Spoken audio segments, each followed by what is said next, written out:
All right. Welcome back to another episode of Legacy Kings, brought to you by Crypto Millie and SSJ. where rich is temporary and legacy is forever, y'all. And on today's episode, we have a very, very special guest.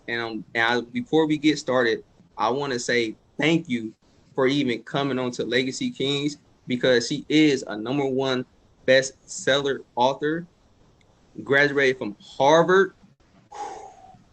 I said, come on. But Paris Woods. And if you would like to go ahead and introduce yourself, I mean, we know about you, but just to introduce, yourself to the viewer.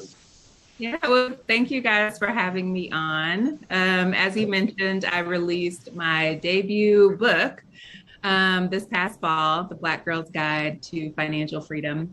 And it has received an overwhelmingly positive response. I'm so blown away by how excited folks have been by the book and how many folks have bought a copy for themselves and their friends and all the Black women that they know, which was my intention. I really want to get this information, particularly into hands of people who look like myself, which I feel, like Black women are underrepresented when it comes to conversations about financial freedom.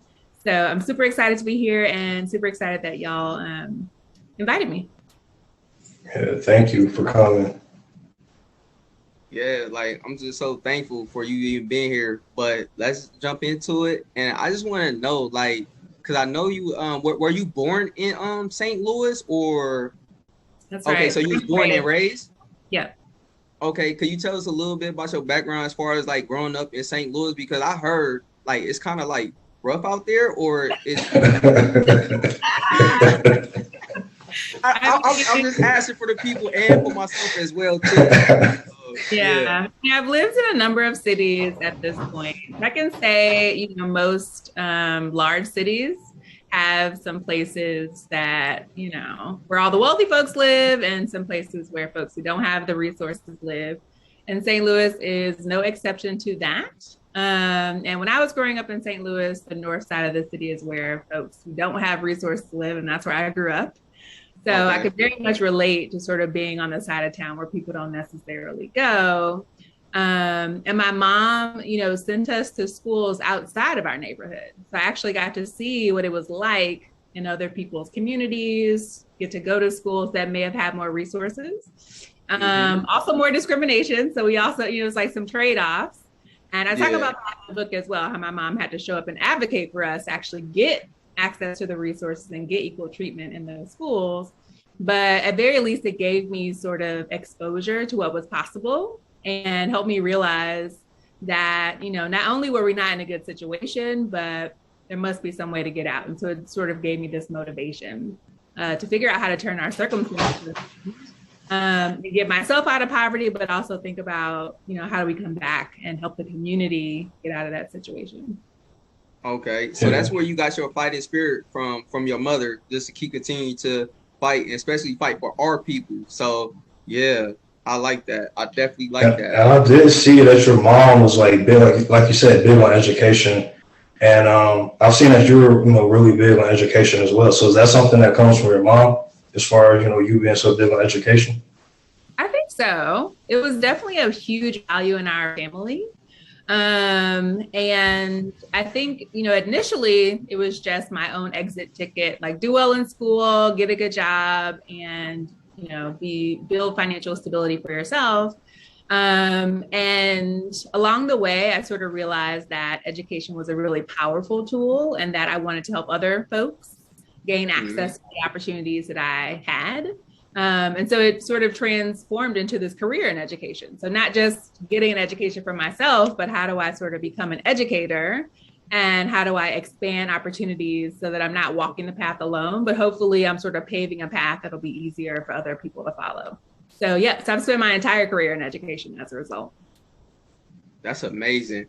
So like leading into like from going to like the outskirts and being exposed to different environments and things in that nature, how were you able to to keep your grades and everything like that, and what type of GPA did you have to have in order to go to Harvard? Like, how did that come about? Yeah, so I mean, I always been pretty good at school. I will say it was one of my skills that, and in addition to being good at school, I also was definitely not the cool kid in school. So I was able to spend a lot of my energy focused on academics. And, to get into a school like Harvard, you have to be good academically, but you also have to have some other strengths and leadership and things like that. So I was very involved. I loved the high school that I went to. And I was, captain of the sports teams and winning lots of awards and just like really, really shining. And I think shining in my strengths in a lot of different areas there. And still shining. Oh, thank you. But I hope kids, I think when I thought I wanted to go to Harvard, I had read about it in a magazine. It felt like it just wasn't a real place. Like I had never met anyone who had gone. So I hope if any young people or parents are watching this and can sort of take my word that Harvard exists, they're real, regular people from the poor side of town, do get in and go every day. I hope folks will consider applying. And I went for free. Like Harvard has a ton of money for financial aid. So I was blessed not to have to take out any student loans and have them fully cover the cost, which is a huge part, I think, of my financial future is not having that sort of dragging me down. Yeah. So after coming, so basically going to Harvard, right? Like being super excited to get to Harvard. So after you graduated from Harvard, right? How long did it took, or how long did it take you per se to figure like, well, the college degree was great and amazing, but as far as coming down to the financial side with you say you didn't have student loan debt. So with people that do have student loan debt and everything like that, like how was it what made you come into being like, okay, this is what I want to do. I want to be an entrepreneur. Like what made you go down like that path? Yeah, it was definitely a journey.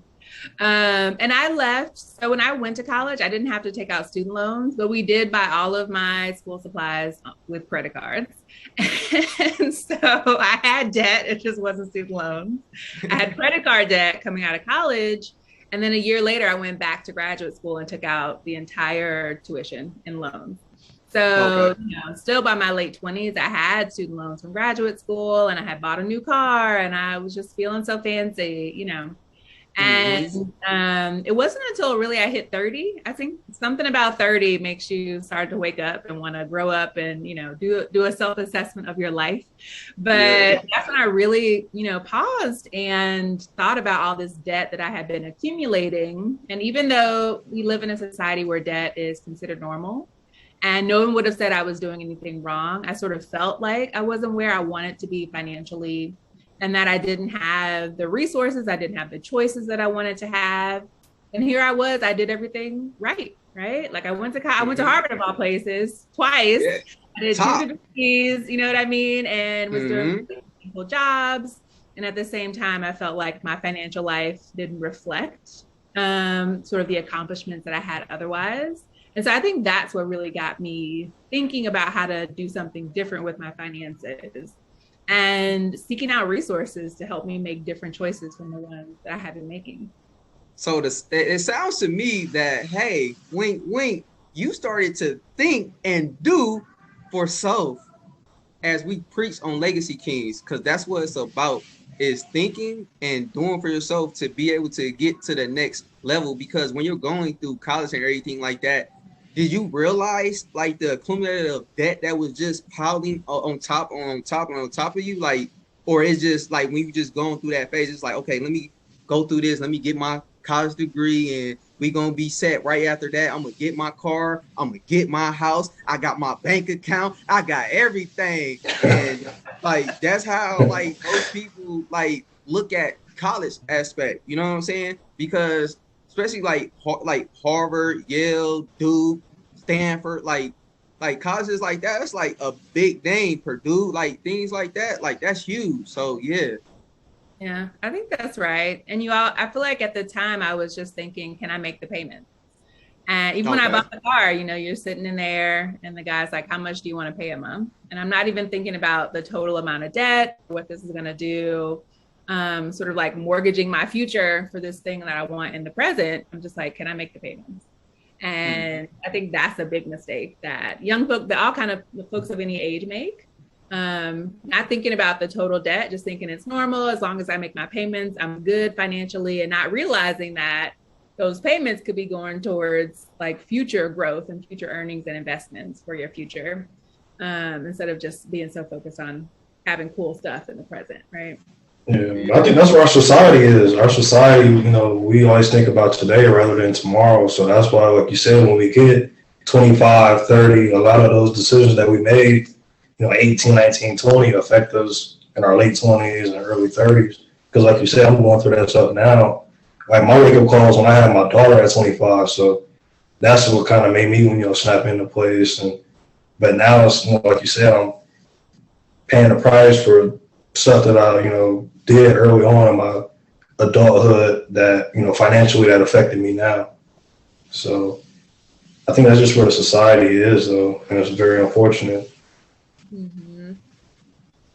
But that was also something that I did like from the book, where, like you say, you talked about going to college for free, and you also talked about, buying a used car rather than going into debt on buying a brand new car. And that's something that we talk about on here as well. A lot of people, they go get the brand new car, but then they're paying $600, $700, $800 a month, and then they say, well, I don't have money to invest or, do other things that they want to do for their financial, portfolio, just to the fact of how many, car notes that they have, or, a mortgage payment and things of that nature. And don't forget about subscriptions. We talking Netflix, we talking Hulu, we talking all of them, y'all. So yeah, cause that adds up too. So you take that 12, you times that by 12. Hey, come on, like that, or everything adds up. So we gotta be more strategic upon our financial literacy and where our money flow is going to. So instead of having go out, I'd rather be broke going to a whole bunch of investment. Be like, man, look, I ain't got no money. My stuff tied up in equity. That's what I want. That's where the real power is at, is equity, y'all. So we just want to give y'all as much volume and game as possible. Equity, y'all. Equity, equity, equity, equity. That's right. Yeah. Thinking about Jay, people always talk about JayZ as sort of how his look has transitioned over the years. Like, as a billionaire, who cares what I look like? Hey, you know what's so crazy? He said no billionaire is ugly. Like, hey, like, but it's true. No, I also, it's like especially if you grew up in poverty like I did, and you go to college, you're the one person. I'm the one person in my family with a college degree. So people do expect you to look a certain way and to have certain things, and you expect that of yourself. Feel like I've worked so hard, I should look broke, and I don't want to feel broke when, I did all these things to escape poverty. So I do think it's a balance. And I try to sort of even with my budget, I'll put half for tomorrow, but the other half I'm gonna spend it on whatever I want today. And even if some of that is, falls under the category of conspicuous consumption, I do have braids, I do have my eyelashes on and my nails and all this, right? So it's like, they popping. I'm trying. But, it's not sacrificing the future, but you can also have some nice things now. It's just deciding up front what you want your money to do and setting a plan so that, at the end of the day, all the money hasn't disappeared and you're not wondering where it went. You were intentional about it from the beginning, Because it's so crazy, because the elites think 5, 10, 15, 20 years down the line. And while us as the urban community, we're thinking about, man, let's just get through the day. Like, I ain't worried about no, hey, miss me with that. I'm focused right here because it's so much of a struggle because, we put ourselves in that bondage and everything like that. We want to go get new cars. We want to go get new clothes, shoes, nice things for the home, furniture and things like that. And knowing that we don't have that capital, knowing that we don't have the funds to be able to go fund that. So we have to, somewhere down the line, it has to come down to a stop. But how does that come to, how can we solve that issue to a certain degree? How can we come to grips with that? Yeah, I think that so part of it is if you have money, and there are plenty of Black folks in this country who have plenty of money, right? Yeah. It's like not all broke. Making some decisions up front, not at the end of the month, but at the beginning of the month, about how much you want to save, about how much you want to invest, and put that money away first, and then feel free to spend the rest of it, right? So if you have money, it's about planning. If you don't have money, it's about getting money. Like it's hard to be broke and then trying to talk about investing and trying to sacrifice. That's a lot. And I feel like poverty is a huge emotional toll. Like I just remember how stressed my mother was, trying to figure out how to make the bills work. And I work with students who come from these impoverished communities. And so have had a lot of exposure to the level of stress. And I think that is real. So before we can talk about saving and sacrificing, we need to talk about how to get access to more money. I think accessing is an important first step for a lot of folks in our community. Yes, yeah, that's very true. Yeah, it's definitely very true. Go ahead. I was saying that's very true, man. Like a lot of people, they thinking about how they gonna put food on the table today rather than, buying some Apple or Microsoft or, an ETF or something like that. So, that most definitely is true. But I want to rewind it back for a little bit. So you say you're the only one in your family with a college degree. So how is it, going back home to say like in St. Louis and being around family and friends? Like I'm not sure about your family and friends for your financial situations, but is there any type of expectations from you? Is like when you go home and see people and they like, well, you went to Harvard and you have a book, this and that. Like, how do you balance that? I think what has been helpful for me, not just now, but probably for the past several decades, is having really strong friends around me who have similar goals, similar sort of trajectory in life. And so those are the folks who I can go to as my peers to actually talk about like dollars and cents, talk about what's going on, talk about career, book. So it's good to have that community of people around you who can understand. So I think that was probably the toughest transition. Even going to college and coming home over breaks was a culture shock, just to be in these two very different environments. And, the farther you get away, from your family education wise, I mean, it is a huge sacrifice. And this is something, I had to remind my colleagues working in education about what we're asking kids to do when we ask them to be the first in their family to go to college. It's a huge celebration, but it also is a sacrifice because you're accumulating experiences that the people in your family won't be able to relate to. And that is a very real psychological burden that you have to carry. So I think for me, it was important to have friends around me who could relate and who I could talk to. And then, with my family, it's like they know me and they're so excited to support me. I think for them, they're just the kind of folks who are like, we want you to succeed. We're not going to bring you any problems. We're not going to even tell you what's going on. So it was me trying to like get information.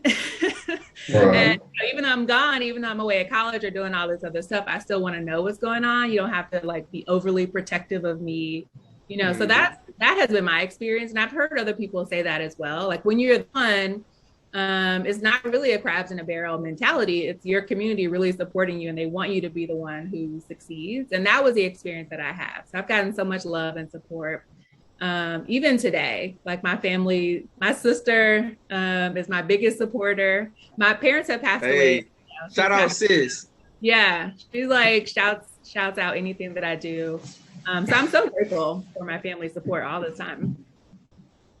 Yeah, that's pretty cool. Like I can say the same thing about my family as well. I mean, I've had a good upbringing, good family background as well. So it definitely does help. So when you come onto this financial sector, this financial literacy journey, like how do you surround yourself with people that may, because you have like a perception, because perception is everything, right? So how do you like weave through like the people that actually have like success to compare to the people that's just basically faking the funk? I'm just keeping it real now. I'm being real. Yeah. No, I think that's right. And I'm definitely a nerd. As you can tell, I have a million books. So I probably have read, some of the best and the worst. And for me, it's about what has actually worked personally in my life. So I've tried a lot of stuff. When I was putting together this book, I had to think about, what were the most important lessons that actually made a difference for me, what tools actually work for me, what strategies actually worked for me, because there is so much noise and a lot of people are trying to get attention and they're trying to talk about the coolest thing.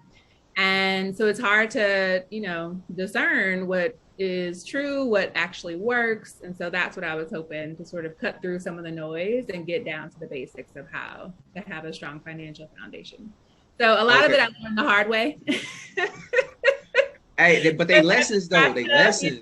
Lessons. Yeah. But as we learn, we grow, and then you got to take those lessons and pass it, pay it forward to the people who are looking at you and watching you and trying to learn from you.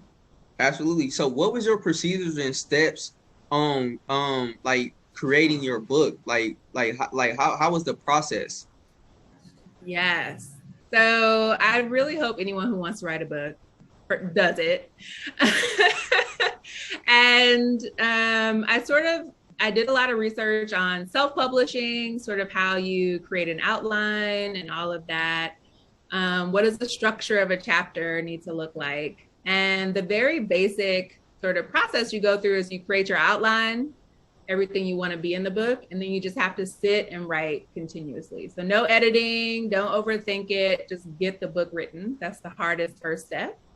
And then you have months and months to edit, right? So I got the first draft written in about 2 months, like 8 weeks of me just sitting down every day and just writing and not editing, not even doing spell check, nothing. Like you actually just have to sit down and write the book. And then you can edit it later and you get people to read it and you get all this feedback and you can add stuff and delete stuff. But it really just took that commitment to putting the words on the paper to get it done. Okay. I just love your commitment, and I know other people that's out here that's listening to you right now that would be more inspired by your story, and especially with you helping out the community as well too. So that's right there in its own right. It's powerful, and we all powerful on the stage. Me, you, SSJ, and we just want many voices that's out here that's pushing to pushing for the culture to be able to just do better. That's it. I ain't gonna woo you with words and stuff, but I'm gonna let you know we just need to do better as a community, and this is why we are here for. And just going more deeper into the book. What what at first was you thinking about ebooks, or you was just like, okay, let me just jump straight to Amazon? How did that work in terms of the publishing? Yeah. Yes, ma'am. Amazon, I think, is probably the most friendly platform for self-published folks, because you just upload your book and they do all the printing and shipping and everything for you. They do the ebook for you. They do the paperback. I did have to go to the studio and record the audio. Okay. But then they just take care of that, right? So there are not a lot of barriers. You used to think you had to get a book deal in order to publish a book, but Amazon makes it really easy. I did decide to do both Amazon and then go through sort of a traditional distributor called Ingram Spark. So for folks who are like, I want my book in bookstores, or I want my book in the library, all of these retailers order books through Ingram. And so as a self-published author, you can also upload your manuscript through Ingram Spark, which is the one that's for self-published folks, and they'll distribute it for you. You just don't make as much money. It's sort of a whole lot of other marketing you got to do to get independent bookstores to buy your book from them and all of this. So Amazon is definitely the easiest way. I just had this vision that folks would want to have it in libraries and sort of have it be more accessible. So that's the only reason I did both. You said a key word. Go ahead, SSJ. But no, I just think, I haven't wrote a book, but I think Amazon was a good decision as well too, because that's like the largest, if I'm not mistaken, bookseller on the internet is Amazon. So some people hate Amazon, okay, but for books, if you're a self-published author, you kind of they're helpful. So I have. And you're doing pretty good on Amazon. I wrote it down. You're the #1 bestseller in college, university, financial aid. #2 job markets and advice.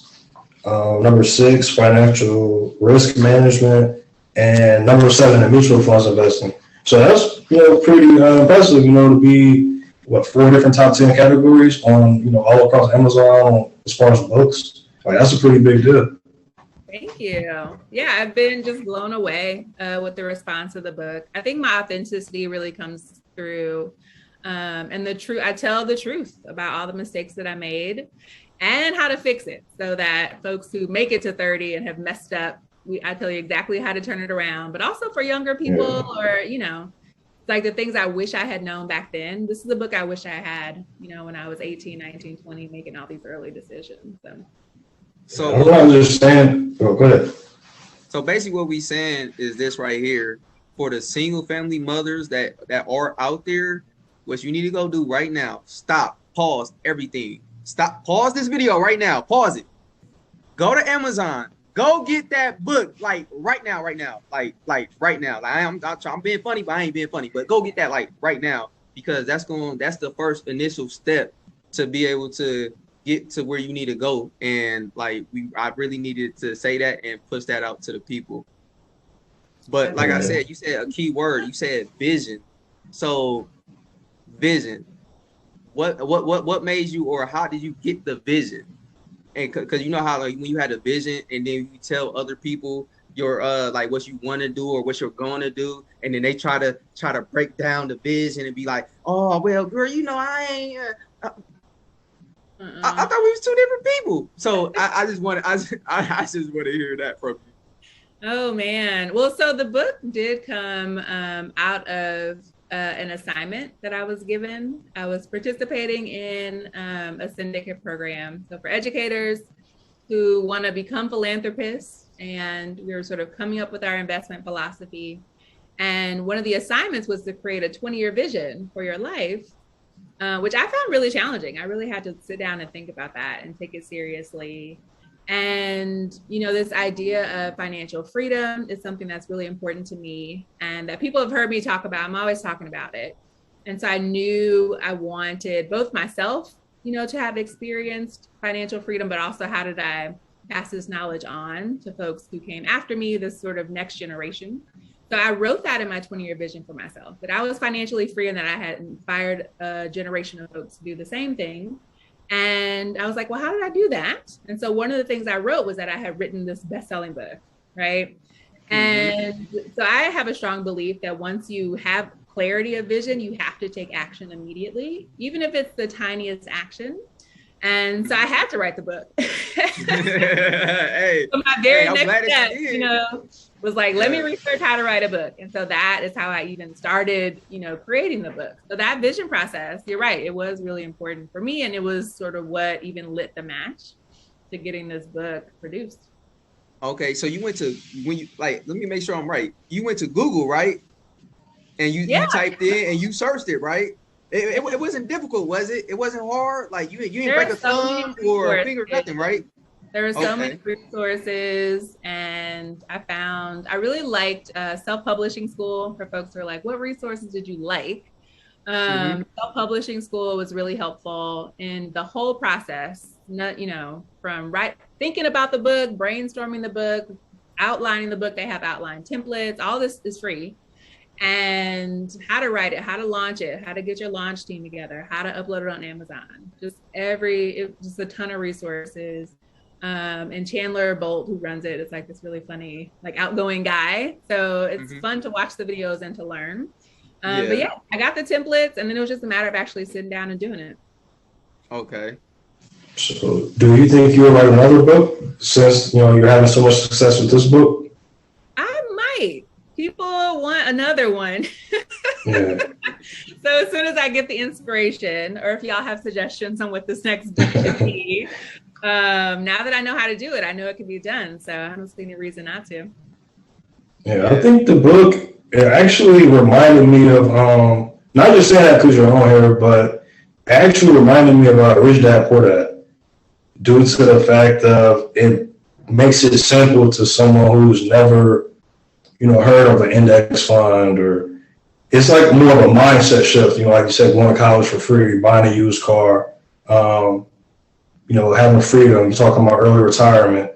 things of that nature that you don't hear in everyday, society. You talk about in that book, similar to Rich Dad Poor Dad. So it was like when I was reading it, it kind of felt like our version, like a black person, created something similar to like Rich Dad Poor Dad. I kind of liked it, appreciated it.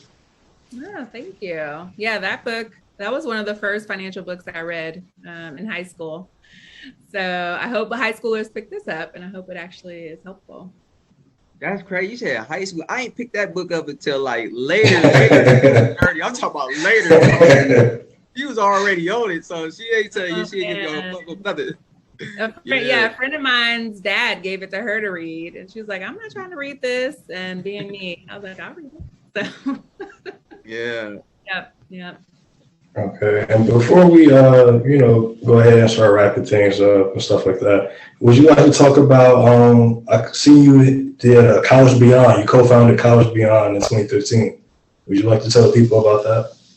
Yeah, I did. So I started out my career in private education, as you can imagine. So once I got the opportunity to go to Harvard, I had to figure out, how do I make as many people as possible familiar with how to get there, prepared. I was doing admissions. I worked at a boarding school that is basically sends 20 kids to Harvard every year. And then I went around the country recruiting in Black neighborhoods, low-income neighborhoods, be like, go to this boarding school, okay, and they're going to help you. So I spent a lot of my career trying to help folks gain access to what I had access to. And then in 2013, a friend of mine from high school who was living in New Orleans called and was like, you should come down here and work for a charter school and sort of help build out this alumni support program, to support kids as they transition to college. And so that really started me on the pathway to working in public education. And I was just blown away with how little support students were receiving on this path to college. And I had been working in the private school world, and there's just so much support and so many resources in private education. And the students we were supporting, were going to local schools, and they're smart and just as capable as the other kids I had been working with, but they had access to so much less when it came to resources. And at the same time, I felt like society was blaming these kids for dropping out of college and saying they weren't prepared. And I'm like, no, the colleges aren't prepared. Like, I just couldn't believe it. And so I was really moved by my experience working in New Orleans and really motivated to do something about the lack of resources kids had on their journey to college.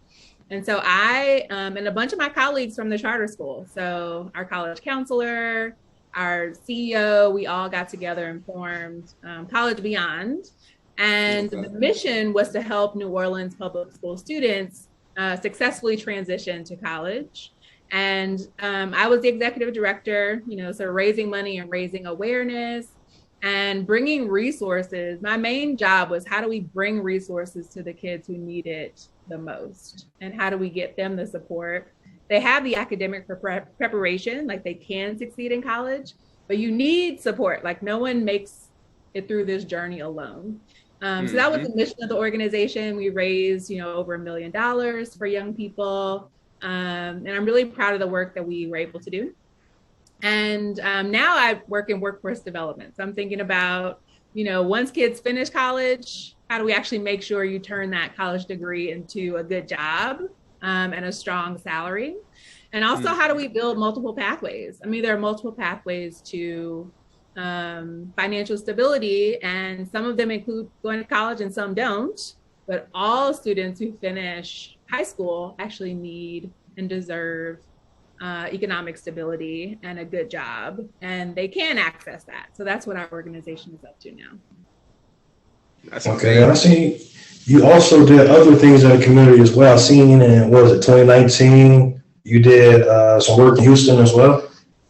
Yeah, I did. Yeah. So that's what I left New Orleans and went to Houston briefly to work on a pilot of a promise program. And promise programs, it's like full scholarships to college. So I couldn't turn that down. I was like, I would love to give as many kids free college degrees. Like that made a difference for me.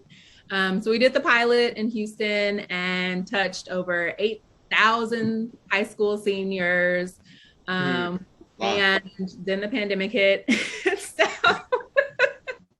so we wrapped up the pilot and I came back to New Orleans, which is a city that I love. But yeah, that was a really powerful opportunity. And Houston is a huge, huge city, and a lot of really strong community colleges as well. So that was who was footing the bill, for the program. So I was really impressed with what I saw out there.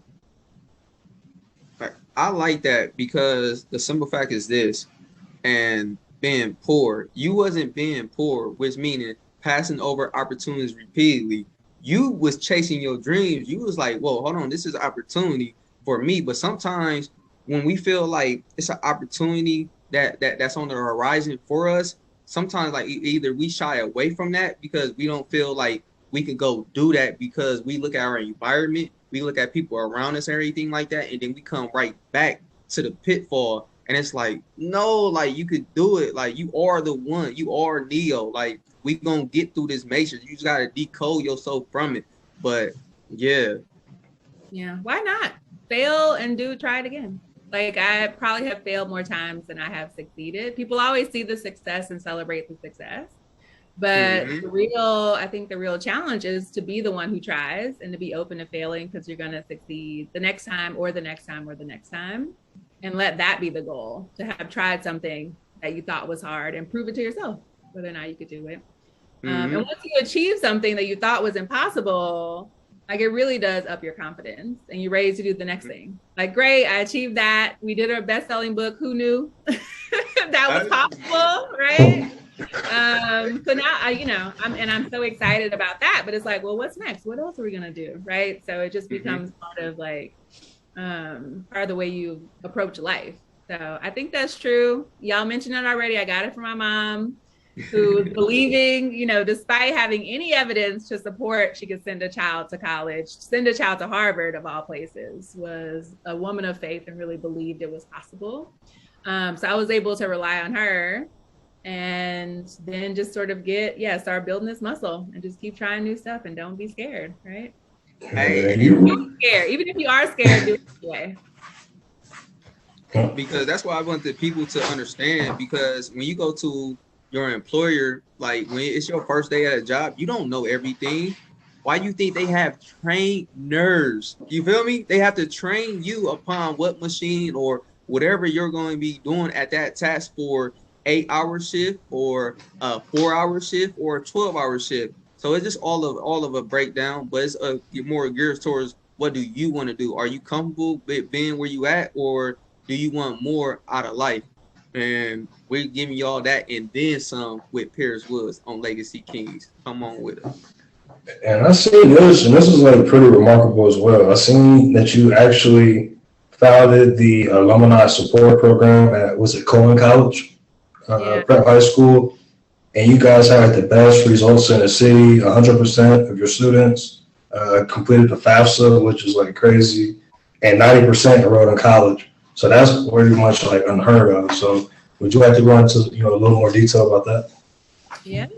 Well, I think one of the things I found interesting. So I'm not from New Orleans, and I had a friend connect me with Cohen. But that high school had a really negative reputation, and so when I would go around town talking about what I was doing, but I would say I work in education, and folks would say, "Oh, that's so great," and I help kids go to college, and they'd be like, "Oh, I love that. We need more people doing what you do. Where do you work?" And I would say, "I'm at Cohen." And folks who've been in New Orleans for generations say, "Oh, but those kids can't be helped." Like literally, that was just the next word that came out of their mouth. So I think half of the success was folks showing up to say, actually, yeah, they can. Like these kids have just as much potential as anyone else, regardless of their background and where they come from. And we're going to show up and give them as much support as we would any other kid at any other school. In my first year there, we sent a kid to Yale, and I just imagine that if we didn't have the right team in place to invest in him. It's like we had a Yale kid sitting there, but it took the adults around him to believe it was possible and to let him, encourage him to apply and to write the recommendations and all of that. So half of it was just sort of this alignment of intention and action on the part of everyone on that team to invest in kids because we knew their potential. And yeah, I actually think that was probably like 90% of it. It's like, I believe enough in you that I'm gonna do whatever it takes. I'm gonna do my job well. And I'm gonna support you to get through this process. And I would go, and this is how I learned how inconvenient a lot of the processes were for kids to enroll in college. I just hadn't seen enrollment processes that looked like this. Like, I would go with kids to stand in line and hear them get talked down to, by colleges trying to enroll, and or get sent these financial aid letters that were so confusing to read. I mean, there were just so many challenges. And it just took, having an advocate in place to both tell kids, like, this is unacceptable. This isn't how this is supposed to work. And I'm going to stand and advocate for you and demonstrate to you how to advocate to yourself, for yourself. Like, yeah, you can talk, you can say no, and you can ask questions, and you can talk back to adults who are mistreating you. We get raised a certain way and think we can't talk back. But, I'm just going to show up and advocate for you and show you how to advocate for yourself. That's a lot of what we did. And the kids did the hard work. They were the ones showing up to school every day and taking the test and getting their grades and being the first to go do something that no one in their family had done. So I'm so proud of those young people. Yeah, that's pretty astonishing because, for them kids to get the opportunity and take advantage of the opportunities, because like you said, they wrote those kids off. So, say we had, someone like say Chicago, Detroit, these different cities where, there's a lot of, kids who aren't getting those opportunities, they write the kids off as, oh, they're bad or they don't learn. It's just, they haven't been given opportunity. Mm-hmm. It's like they say genius is evenly distributed, but opportunity is not. What a bar. Can you say that one more time for the people and for me? That was a bar. Genius is evenly distributed, but opportunity is not. Yeah, that's very true because, like you said, smart kids in every, neighborhood or every, city that's, challenging or challenged, who may not have the financial resources or, the different people in the community to help them, sign up for college and things of that nature. So that's just a proven point that when given the opportunity, a lot of kids will take advantage of it. That's right. And having somebody encourage you. Always, I read Michelle Obama's book, and her counselor told her she wasn't Princeton material. Like, how often do you have adults who are supposed to be the ones helping you who are the very ones discouraging you? And so I don't know how my mother convinced me to believe her, and she didn't have a college degree, but to believe her about what was possible, because there are plenty of adults who told me I couldn't go to Harvard or that it would be a negative experience. I had people tell me I should go to the military because our family didn't have any money, and well, that's what you do, you go to the military instead of going to college. So I did have a lot of adult voices who were trying to discourage me or tell me to take a different path.